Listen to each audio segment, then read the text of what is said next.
In today's video, we'll talk about why Thailand appeals to the over 50 solo retiree.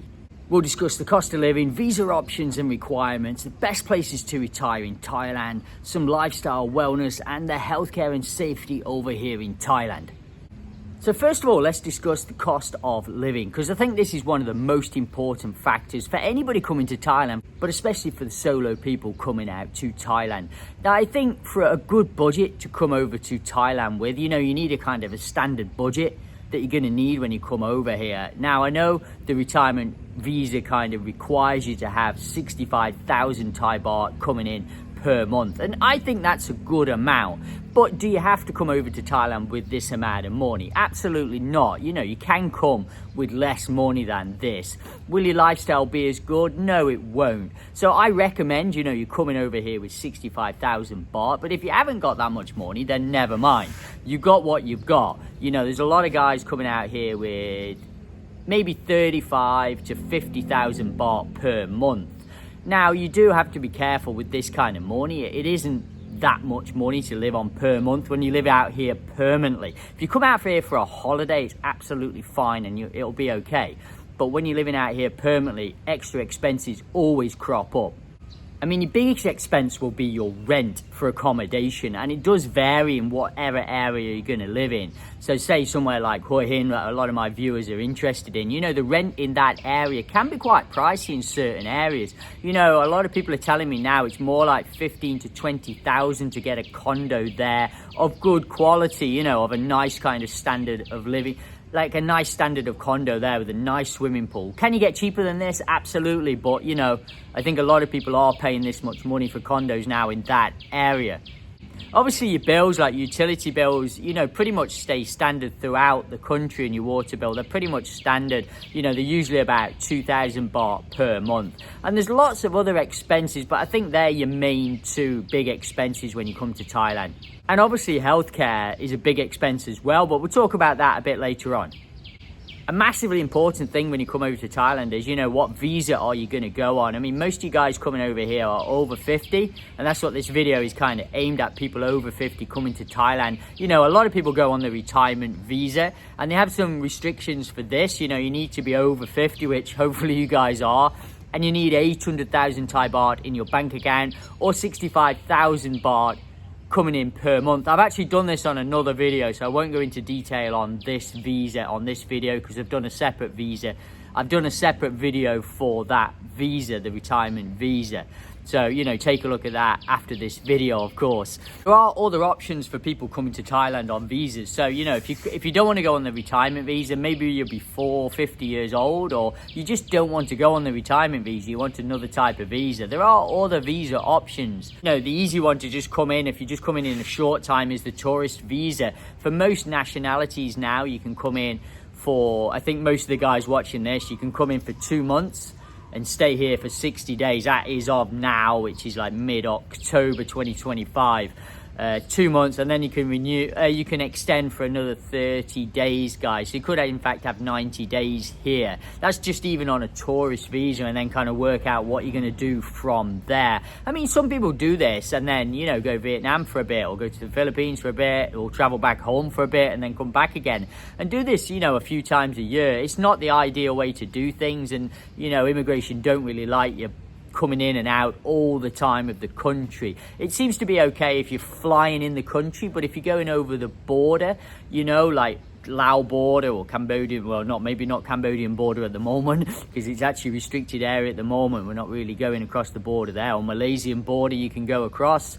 I mean, I've been in and out of the country lots of times in 1 year. I've never had a problem coming in. When I've been on a tourist visa, never really had a problem. But, more and more people do have this problem if you do it very regularly. So be careful of that. So that's not really a good long-term option. You do have a long-term resident visa, and you have like what they call an elite visa, but they are quite specialized. And, elite visa is quite expensive for a lot of people. There are other types of visas you can do. You can get on like an education visa.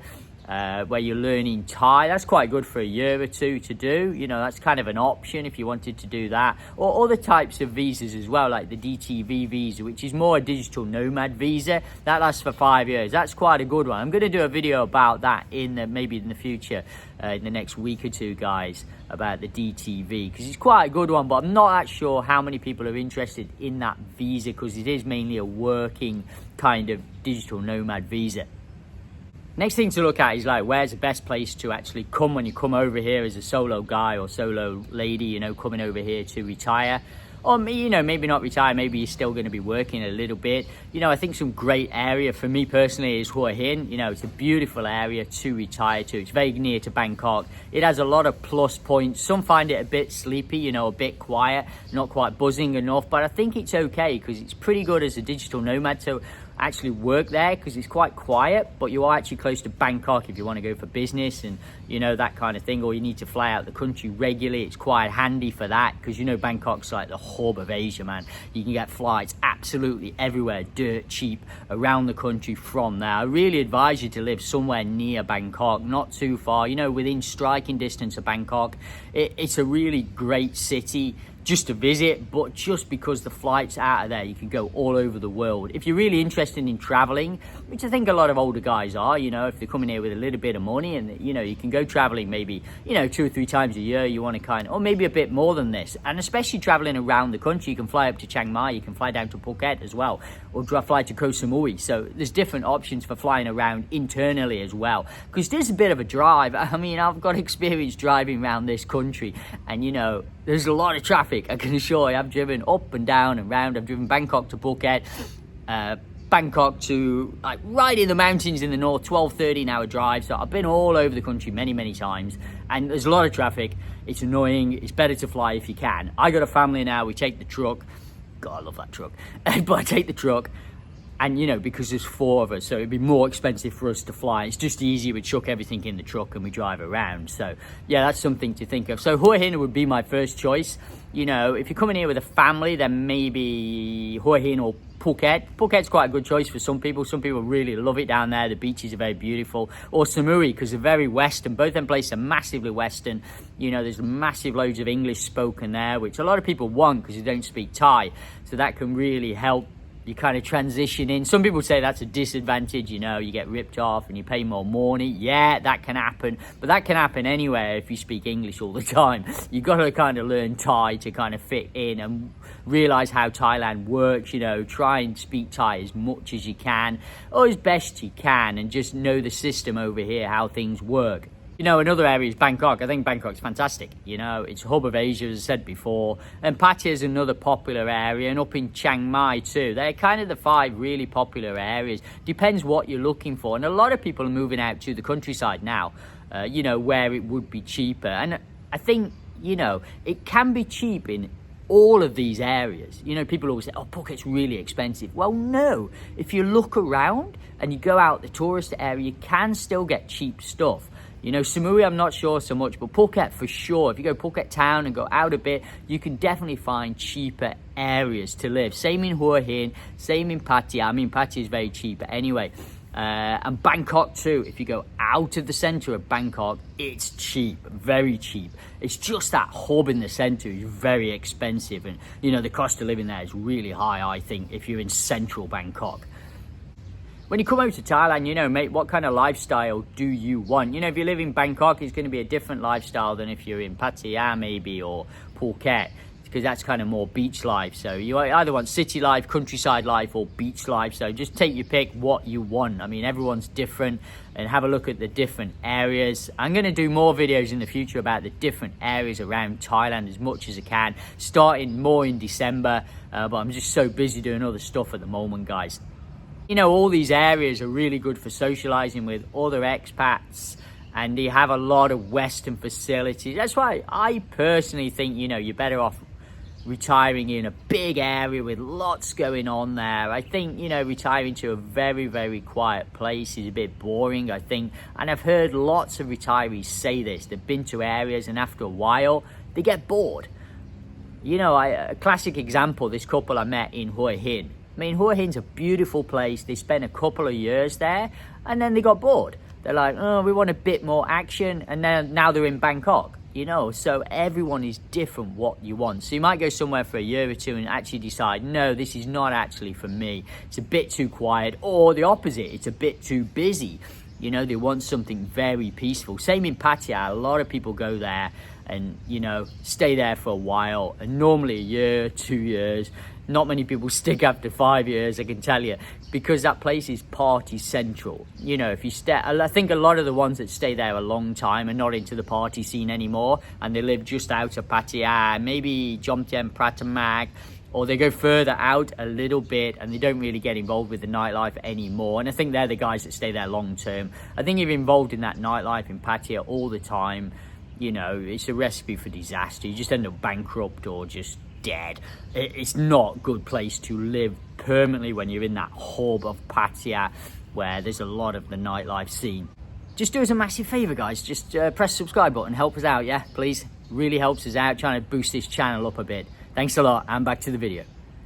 As a solo guy or lady, you know, you need to keep fit every day. You need to be doing some kind of exercise. You need to be looking after your mental health, you know, talking to people, making friends as much as you can. It's super important over here. It's quite easy. You can isolate yourself out here, so just be careful of isolating yourself. Don't do that.